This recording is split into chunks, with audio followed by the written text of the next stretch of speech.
Des centaines de personnes affluent en ce mercredi matin au stade Intwari de Bujumbura. De simples citoyens et des journalistes pour 3 heures de questions-réponses avec le président Ndayishimiye. Un échange retransmis en direct à la télévision. Depuis 2 semaines, le décès d'un opposant est très commenté dans le pays. Selon la Commission nationale indépendante des droits de l'homme, Augustin Matata est mort après avoir été torturé dans les locaux du SNR, le service national de renseignement. Interpellé à ce sujet, le président burundais ne se dérobe pas.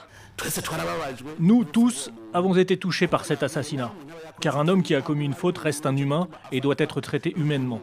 Le tortionnaire a commis un sacrilège en torturant, il doit être puni de manière exemplaire. Il y a toujours des malfaiteurs au Burundi. On découvre des cadavres et on mène des enquêtes. Mais nous cherchons encore ces malfrats. Certains sont déjà aux arrêts.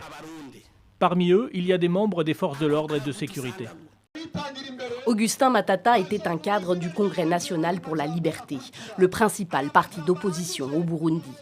Il a été arrêté en novembre pour détention d'armes à feu. De fausses accusations, selon ses proches.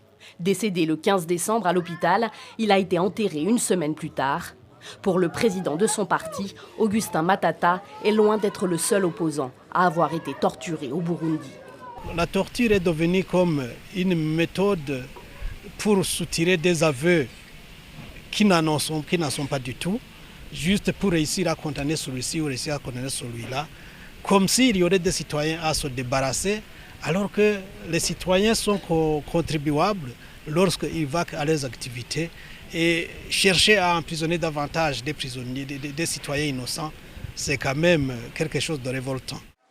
Selon nos informations, le responsable présumé de la mort d'Augustin Matata aurait été incarcéré à la prison centrale de Mpimba.